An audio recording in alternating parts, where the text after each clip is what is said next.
하겠습니다. 아가 6장입니다.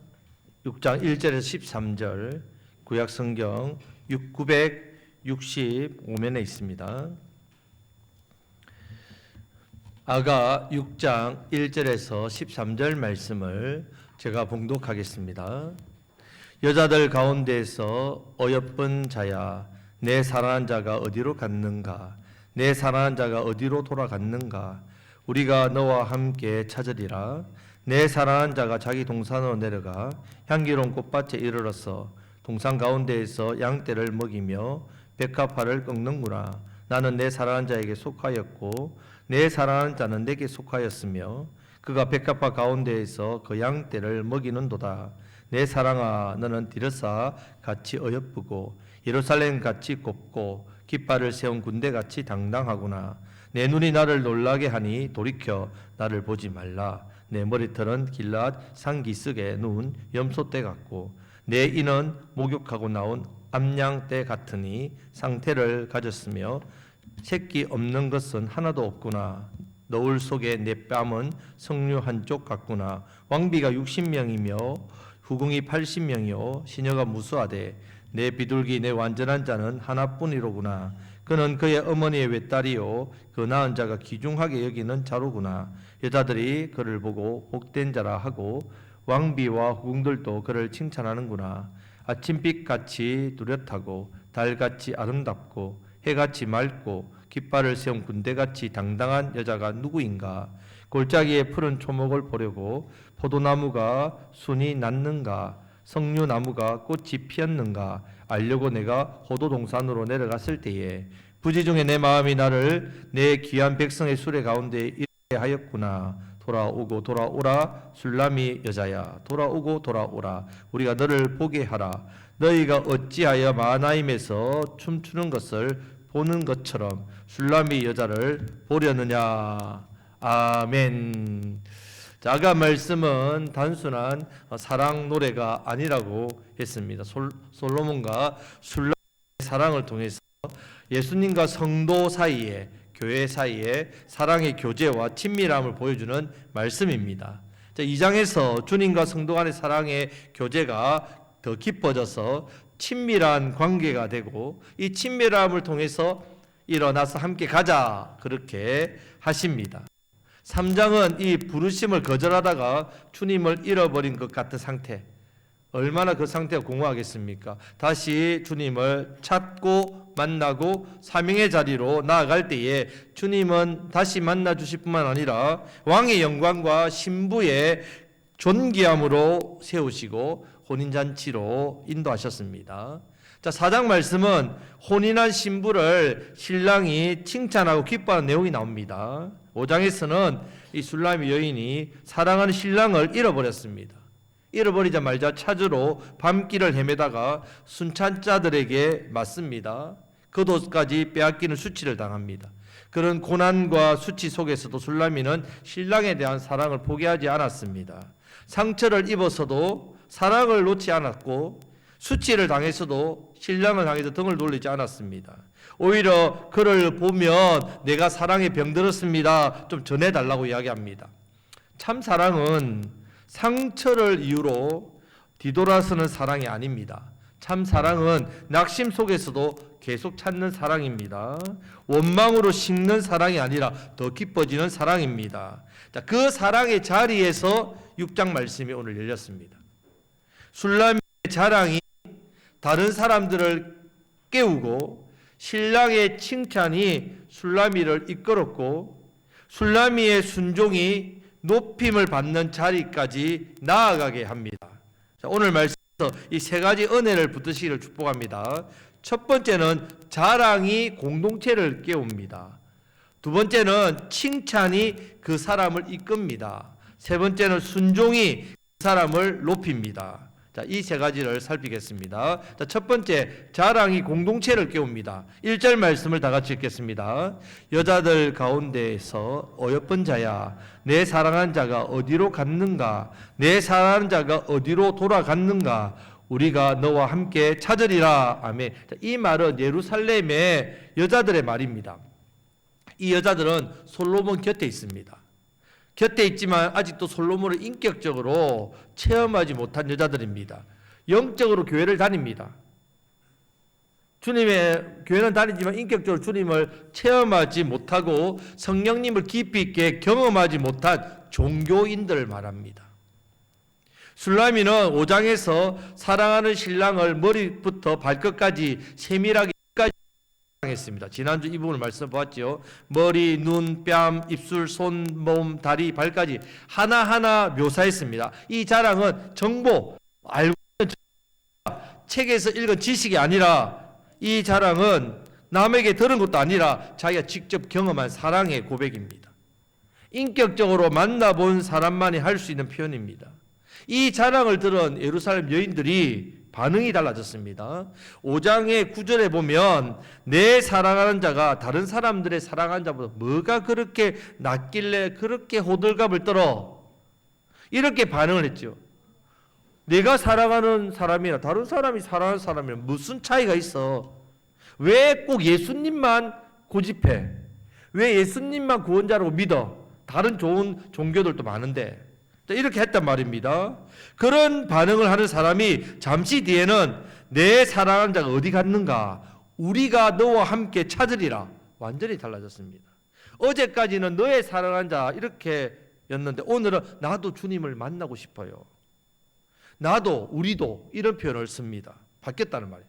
술라미의 자랑, 술라미가 신랑을 자랑하니까 그 자랑을 들은 사람들의 마음이 움직이고 변화되었다는 말입니다. 하나님께서 기뻐하시는 자랑은 듣는 사람의 영이 움직입니다. 하나님이 기뻐하시는 자랑. 나의 자랑이 사람의 마음을 움직이지 못한다면 그 자랑 아닙니다.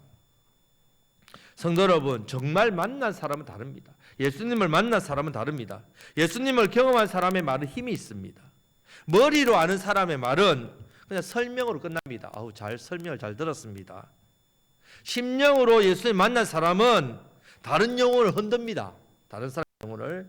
술라미의 자랑은 단순히 내 신랑이 10가지로 이렇게 멋있습니다. 잘생겼습니다. 너무 좋아요. 이런 수준이 아닙니다. 그 자랑을 듣는 사람들 안에 나도 그분을 좀 만나고 싶다. 나도 그분을 좀 알고 싶다. 나도 그분을 좀 찾아가고 싶다. 이런 갈망을 일으킵니다. 이것이 하나님께서 기뻐하시는 자랑입니다. 세상 자랑은요, 세상 자랑을 들으면 사람을 피곤하게 합니다. 자기 자랑 많이 하는 사람은 어떻습니까? 사람들이 멀리하지요. 멀리합니다. 또 자랑질이네. 멀리합니다. 자, 예수님 자랑, 은혜 자랑, 기도 응답 자랑, 회복과 변화의 자랑. 내가 바뀌었습니다. 내가 예수님 만나고 달라졌습니다. 이렇게 달라졌습니다. 이런 자랑은요, 사람의 영혼을 깨웁니다. 이것을 간증이라 합니다. 간증. 우리 신앙의 믿음의 간증. 내가 이번 주에 기도했는데 하나님이 내 마음을 이렇게 만져주셨습니다. 말씀을 붙들고 내가 버텼는데 하나님께서 길을 여셨습니다. 나는 무너질 줄 알았는데 하나님이 나를 붙들어 주셨습니다. 이런 자랑은 듣는 사람 안에 거룩한 갈망, 이 거룩한 갈망을 일으킵니다. 어제까지 뭐가 그렇게 네 신랑이 대단해? 네가 사랑하는 사람이 뭐가 그래 대단해? 했던 사람들이요, 나도 오늘 이 사랑 경험하고 싶다. 이 은혜를 누리고 싶다. 이렇게 말하게 됩니다. 성도 여러분, 성도의 자랑은 중요합니다. 우리는 종종 겸손을 핑계 삼아 은혜를 숨깁니다. 겸손해야지. 간증할 일을 그렇게 말했다가 아이고 교만하네.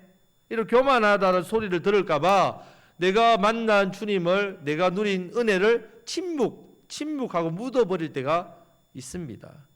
하나님께서 내게 행하신 일을 진실하게 말하면서 하나님께 영광을 돌리며 자랑하는 것은요, 하나님께서 기뻐하시는 일입니다. 기뻐하시는 일. 이 일을 통해서 이 은혜가 어떻게 한다고요? 다른 사람에게 흘러갑니다. 이 은혜가 흘러갑니다. 복된 일입니다. 성도 여러분, 한 주간 동안 무엇을 자랑하셨습니까? 불평은 많이 했는데 은혜에 대해서, 예수님에 대해서 얼마나 자랑하셨습니까?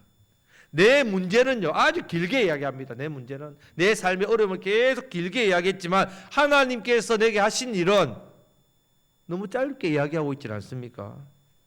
가정에서, 교회에서, 세상에서, 특히 우리가 다음 세대, 우리 자녀들, 우리 다음 세대에게 주님을 자랑해야 됩니다. 내가 만난 주님, 내가 만난 주님, 내가 경험한 말씀, 내가 경험한 성령의 위로, 은혜를 자랑해야 됩니다. 자랑.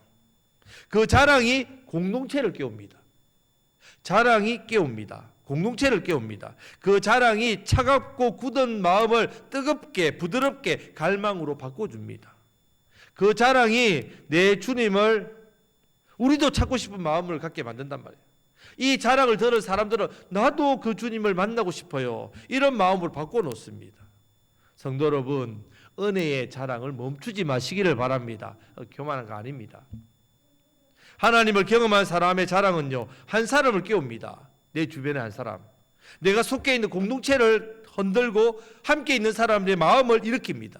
우리 가정에 은혜를 일으킨단 말이에요. 우리 교회에 은혜를 일으킨단 말이에요. 내가 속해 있는 공동체 안에서 그 자랑이 사람들 하여금 예수님을 만나고자 하는 그 열망으로 바꾸어 줍니다. 자랑으로 공동체를 깨우시기를 축복합니다. 옆에 계신 분에게 자랑합시다. 이런 자랑을 많이 하셔도 됩니다.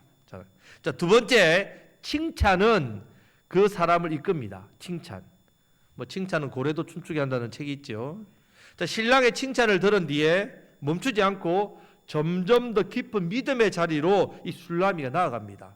신랑의 칭찬을 듣고 2절부터 10절까지의 말씀은요, 신랑의 칭찬이 술라미를 세 단계로 더 깊은 자리로 나아갑니다. 세 단계. 첫 번째 단계는요, 칭찬은 짐작의 신앙으로 이끕니다. 짐작한다. 우리가 뭘 짐작한다 이렇게 표현하죠.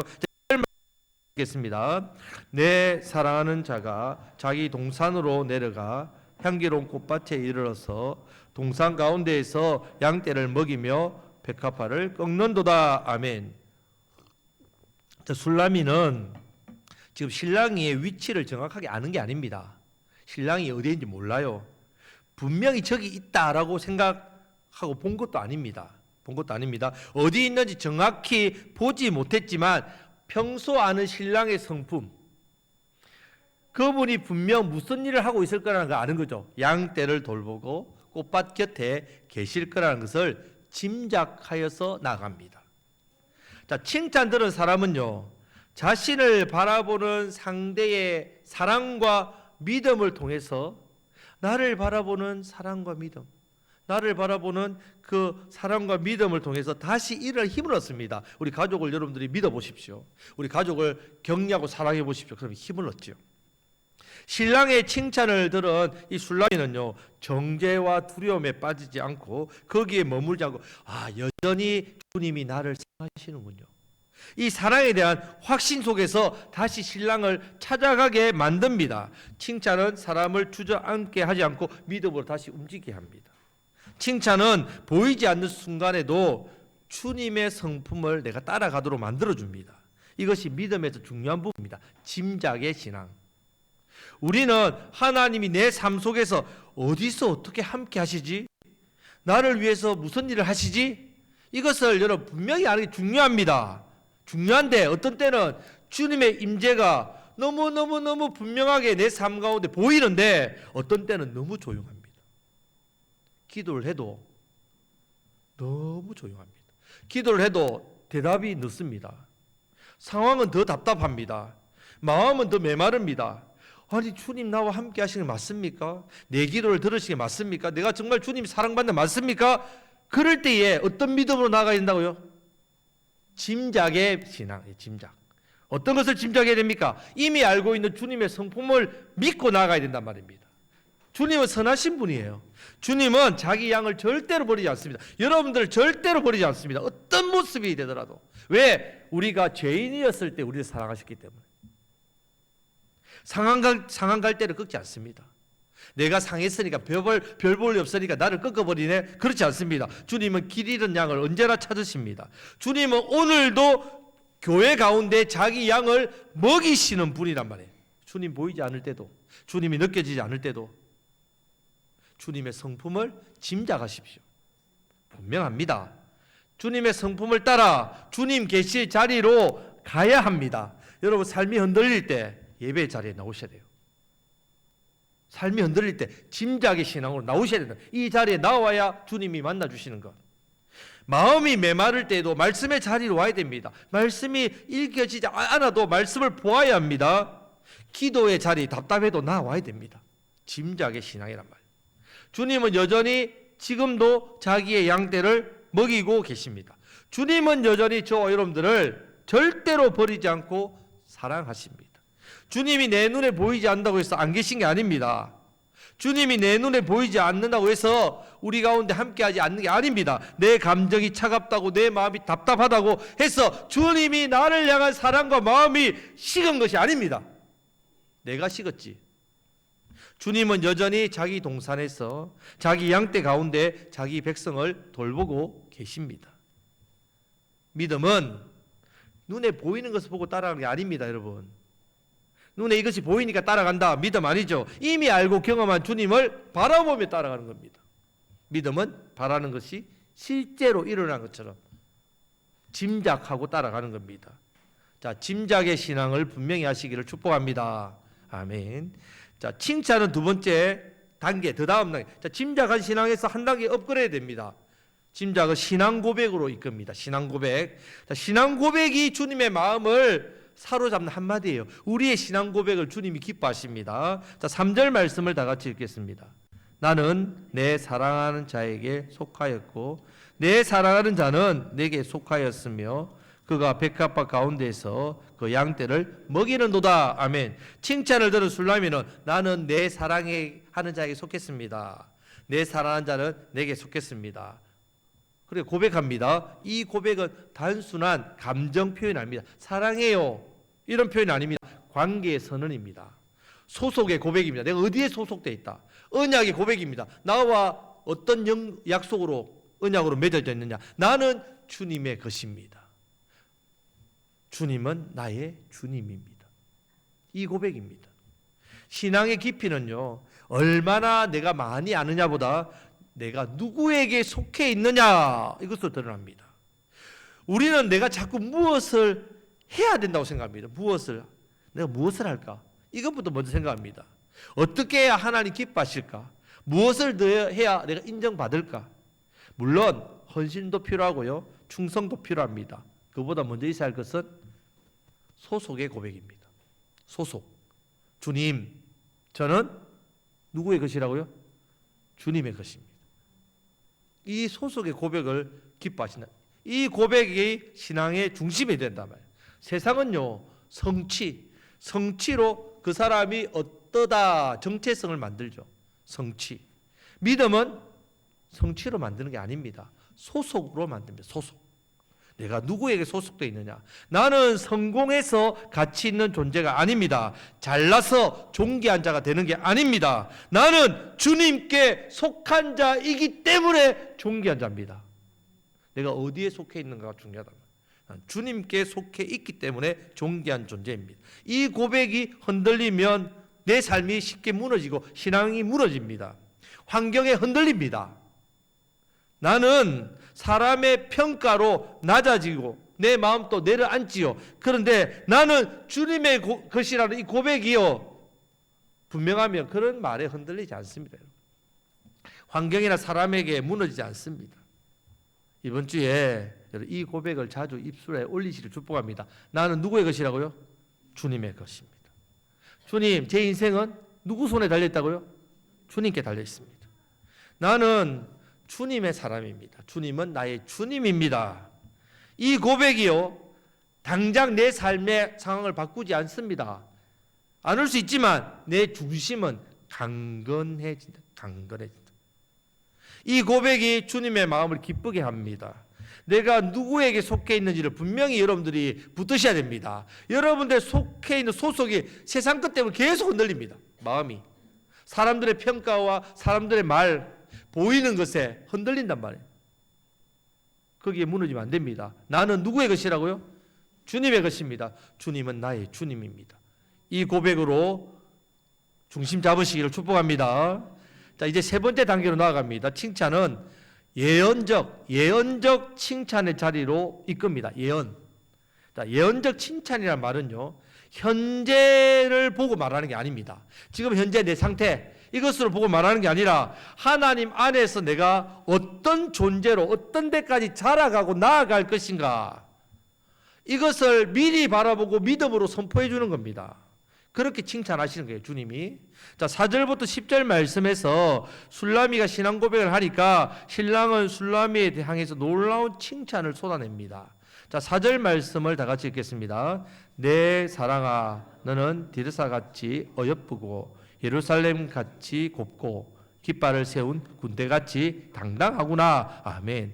자, 5절부터 7절까지는 술라미가 그 신랑에 대해서 조목조목 했듯이 신랑도 술라미에 대해서 조목조목 칭찬합니다. 자, 8절부터 9절 10절을 보면요, 왕비가 60명이고 후궁이 80명이고 시녀가 무수하되 내 비둘기, 내 완전한 자는 내 하나뿐이다, 이렇게 칭찬합니다. 10절에서는 절정에 이릅니다. 10절에 다 같이 읽겠습니다. 아침빛같이 뚜렷하고 달같이 아름답고 해같이 맑고 깃발을 세운 군대같이 당당한 여자가 누구인가? 너뿐이란 말이죠. 이 칭찬은 단순한 위로가 아닙니다. 그저 들으면 기분 좋죠. 그것으로 끝나는 게 아닙니다. 칭찬에는요, 이 칭찬에 방향이 있습니다. 방향. 부르심이 있습니다. 열리는 미래가 있습니다. 이것이 예언적 칭찬입니다. 예언적 칭찬. 자, 주님은 나의 지금 현재 모습만 보지 않습니다. 시간과 공간을 초월하시죠. 왜? 시공간을 창조하셨으니까. 시공간을 창조하신 하나님께서 시간 밖에서 우리의 미래를 보시고 칭찬하시는 겁니다. 내가 주님의 그 은혜 안에서 변화될 모습까지 바라보면서 칭찬하시는 겁니다. 지금은 내가 상처를 입고 흔들리고 지금은 미숙하게 보여도 너 아름답다, 너 당당하다, 너 하나뿐이다, 주님 말씀하시는 거예요. 왜 그러냐? 주님의 사랑은요, 단순히 현 상태를 말하는 게 아니라 우리를 새롭게 해서 세워가는 사랑이기 때문에 앞날을 보시고 미리 예언적으로 칭찬하십니다. 하나님 우리를 부르실 때 과거를 부르시지 않았습니다. 언제나 미래를 보고 부르십니다. 아브라함에게 아브람, 한 가정의 아비라는 이름을 아브라함, 열국의 아비라고 미래를 바라보면서 그 이름을 불렀단 말이죠. 겁장이 기도원, 미디안 사람한테 하루 먹을 양식 안 뺏기려고 포도주 접에다가 틀에다가 비겁하고 겁쟁이 그렇게 하고 있는 기도원에게 주님 나타나셔서 큰 용사요. 여러분, 그게 무슨 큰 용사입니까? 겁쟁이죠. 근데 한 장만 넘겨보면 13만 5천 명을 300명이 이깁니다. 큰 용사죠. 그걸 바라보고 칭찬합니다. 갈대와 같은 시몬, 이름이 시몬 갈대입니다. 그 갈대와 같은 시몬에게 베드로다, 너는 반석이다. 예수님 베드로에게 그렇게 부르셨다면, 하나님은 없는 것을 있는 것 같이 부르시는 전능하신 하나님이심을 믿으시기를 축복합니다. 여러분, 주님의 칭찬은 그냥 빈말이 아닙니다. 그 칭찬은 우리를 그 칭찬의 자리로 이끄는 능력이 있습니다. 칭찬하신 대로 이루어지게 된다면, 오늘 아침빛 같다고 부르시는 건요, 아침빛, 어둠을 뚫지요. 가장 먼저 오는 빛 뜻이죠. 달 같다는 말은요, 빛을 받아서 반사지요. 달은 세상의 어둠에 세상에 비추는 존재란 말이죠. 해 같다는 말은요, 주님의 영광, 그 충만한 자리로 우리 드러내신다는 뜻입니다. 깃대 세운 군대 같다는 말은 흔들리는 패배가 아니라 질서와 권세와 담대함을 가진 승리의 공동체라는 뜻입니다. 승리하게 하신다는 말입니다. 여러분, 주님이 지금 우리를 이렇게 보시고 이렇게 부르십니다. 우리는 세상의 평가보다 이 주님의 선언을 더 붙들어야 합니다. 이 말씀을 붙들어야 된다. 혹시 지금 나 모습 볼 때 너무 초라합니까, 여러분? 한 주일 동안 세상 살면서 무시당하고 여러 가지 일들 때문에 마음이 상하고, 아유, 나는 별 볼 일 없네, 하찮게 여겨지십니까? 한 주간 실패하고 넘어진 일들이 더 많이 보입니까? 상처 입은 일들, 아픔만 가득한 것 같습니까? 그때 기억하십시오. 주님의 칭찬은요, 위로가 아니라 나를 그 칭찬의 자리로 이끄시는 그 하늘의 부르심이라. 하늘의 부르심. 주님의 칭찬은 그 자리까지 이끄십니다. 성도는 사람의 비난보다 주님의 칭찬을 귀하게 여겨야 합니다. 자기를 향한 주님의 말씀을 붙들어야죠. 세상 소리를 들으면 안 된단 말이에요. 하나님 말씀하시는 이 미래를 믿어야 됩니다. 예언적 칭찬. 저와 여러분들 향해 바라보시면서 칭찬하신단 말이에요. 이 예언적 칭찬을 나에게 주시는 말씀으로 굳게 믿으시기를 주님의 이름으로 축복합니다. 아멘. 자, 칭찬은 이렇게 사람을 이끕니다. 자, 세 번째, 순종은 어떻게 안 됐습니까? 순종은 높인댔죠. 순종은 그 사람을 높입니다. 자, 11절 12절 말씀을 다 같이 읽겠습니다. 골짜기에 푸른 초목을 보려고 포도나무가 순이 났는가 석류나무가 꽃이 피었는가 알려고 내가 호두 동산으로 내려갔을 때에 부지 중에 내 마음이 나를 내 귀한 백성의 수레 가운데에 이르게 하였구나. 아멘. 자, 술라미는 예언적 칭찬을 듣고 끝내지 않습니다. 칭찬을 들었으니까 기분 좋네. 듣고 감동만 받고 신랑이 나를 이렇게 좋게 생각하시네. 이것으로 끝내지 않고 이제 내려갑니다. 어디로 내려갑니까? 골짜기로 내려갑니다. 어디로 내려갑니까? 호두 동산으로 내려갑니다. 자, 포도나무 순과 석류나무의 꽃을 살피러 내려갑니다. 단순하게 산책하거나 그 골짜기나 뭐 이런 동산에 놀러 가는 게 아닙니다. 돌봄의 자리로, 섬김의 자리로 나아가는 모습입니다. 아직 열매는 맺지 않았지만 순이 나고 있는 생명, 아직 완성되지 않았지만 꽃을 피우고 있는 연약한 존재들을 돌보는 자리입니다. 자, 진짜 은혜를 받은 사람은요, 높은 자리로만 올라가려고 하지 않습니다. 오히려 낮은 자리로 내려갑니다. 연약한 사람 곁에 있습니다. 믿음이 어리고 약한 사람을 돌봅니다. 메마른 심령을 품습니다.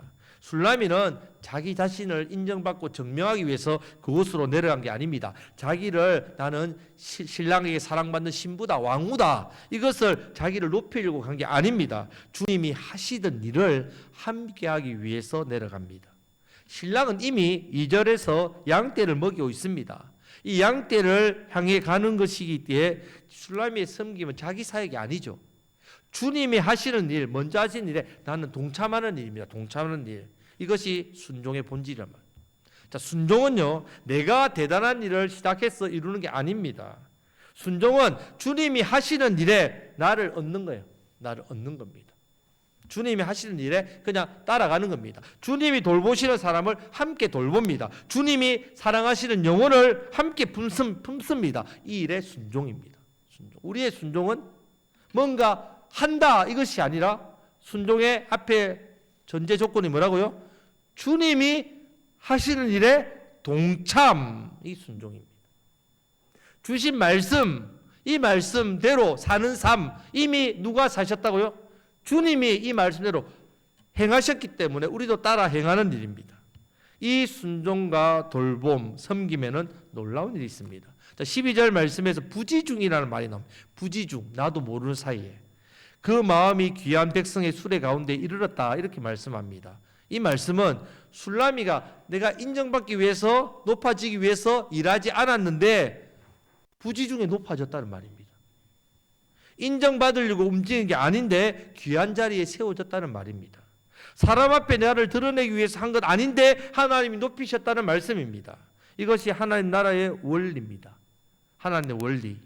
자기를 높이는 자는 낮아지고 자기를 낮추는 자는 어떻게 해요? 하나님 높여주시는 것이 천국의 원리입니다. 섬기는 길로 가는 자가 영광의 자리로 올라갑니다. 골짜기로 내려간 사람이, 골짜기로 내려갔다는 말은 낮아졌다는 말이에요. 계속 귀한 수레 위에 올라갑니다. 요셉이 그랬죠. 억울한 자리, 낮은 자리, 감옥 자리에서도 충성했을 때 하나님께서 애굽 총리로 높이셨죠. 다윗이 그랬습니다. 아버지 양 돌볼 때 형제가 8명이나 있는데 막내라고 귀하게 자란 게 아니라 종 취급당해서 아버지 양이나 돌보고 있을 때 불평하지 않고 하나님 바라보고 나갈 때 하나님께서 양 한 마리의 목숨 거는 다윗에게 이스라엘을 통째로 맡기셨잖아요. 자, 그 원리입니다. 우리 주 예수 그리스도께서도 이 땅에 낮은 몸을 입고 이 땅에 낮고 낮은 몸, 겸손의 왕으로 오셔서 우리를 위해 십자가에서 지극히 자신을 십자가에서 철저하게 낮추셨을 때 모든 이름 위에 뛰어난 이름을 주셨죠. 구원의 이름, 우리 하나님이 높여주셨단 말이에요. 성도 여러분, 높아지려고 애쓰지 마십시오. 인정받으려고 애쓰지 않아도 됩니다. 맡겨주신 영혼 사랑하고 내게 맡겨주신 일, 주님 말씀대로 순종하며 나아가면 하나님 가장 좋은 때에 우리를 어떻게 하신다고요? 높여주십니다. 인정해 주십니다. 귀한 자리에 세워주십니다. 13절을 보면요, 사람들이 그래서 말을 합니다. 13절 말씀을 다 같이 읽겠습니다. 돌아오고 돌아오라 술람이 여자야, 돌아오고 돌아오라 우리가 너를 보게 하라. 너희가 어찌하여 마하나임에서 춤추는 것을 보는 것처럼 술람이 여자를 보려느냐. 이 주목받고 있는 사람들에게, 와, 술람이 보고 싶어요, 당신 대단해요. 자, 이렇게 모든 사람의 시선이 누구에게 향하고 있다고요? 술람이에게 향하고 있습니다. 왜 그렇습니까? 자신을 스스로 잘 드러냈기 때문에? 인정받기 위해서 뭔가 성취했기 때문에? 그렇지 않습니다. 사랑과 순종과 섬김과 돌봄의 길을 걸었기 때문에, 주님 가신 그 길을 따라 걸었기 때문에. 세상은요, 자기를 드러내는 사람을 주목합니다. 인기 연예인들, 아이돌, TV에서 막 나오잖아요. 그럼 자기를 드러내면 막 인정받고 인기 있지 않습니까? 주목하지 않습니까? 하나님은 자기를 드리는 사람, 자기를 드리는 사람을 높이신다. 세상은 자신을 드러내는 사람에게 주목하지만 하나님께는 어떻게 해요? 나를 드러내는 게 아니라 드리는 사람이 된다. 왜 자꾸 드러내려고 합니까? 드리십시오. 드려야 됩니다. 순종하심으로 하나님께서 높여주시는 은혜를 누리시기를 주님의 이름으로 축복합니다. 성도 여러분, 자랑이 공동체를 깨웁니다. 나의 자랑, 주님을 경험한 사람의 자랑입니다. 사람을 깨우고 공동체를 깨웁니다. 다른 입은요, 절제해야 되죠. 닫아야 하지만 이런 입은 항상 열어야 됩니다. 주님을 자랑, 은혜를 자랑하십시오. 기도 응답을 자랑하십시오. 회복을 자랑하십시오. 무엇보다도 누구를 자랑해야 됩니까? 우리 주님, 네, 주님을 자랑해야 됩니다. 칭찬이 그 사람을 어떻게 해요? 이끕니다. 칭찬을 들으면 보이지 않아도 찾아가는 짐작의 신앙 단계에서 신앙 고백의 소속의 신앙, 주님의, 나는 주님의 것입니다. 주님은 나의 주님입니다. 세 번째는 하나님이 이루어주신 미래를 바라보는 예언적인 자리로 나아간단 말이에요. 지금 내 모습을 보고 나를 판단하는 게 아니라 미래에 주님이 나를 보시고 미래를 보고 칭찬하시는 이 말씀을 신뢰한다는 말입니다. 순종이 그 사람을 어떻게 해요? 높입니다. 드러내려고 하지 마시고 하나님께 자신을 드리심으로 주님의 일에 동참하시고 영혼을 위해 애쓰시기를 축복합니다. 주님이 높이십니다.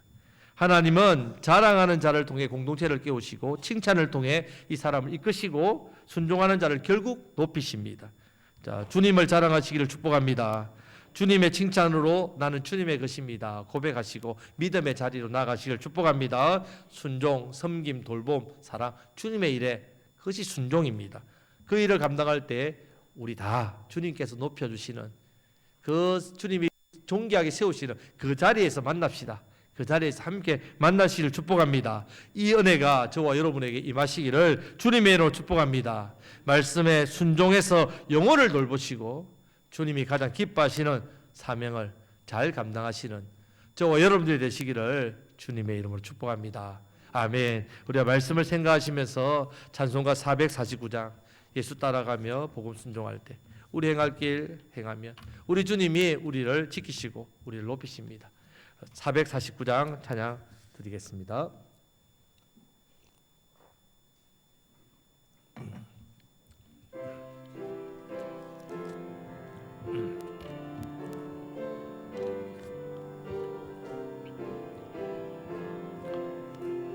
예수 따라가며 복음 순종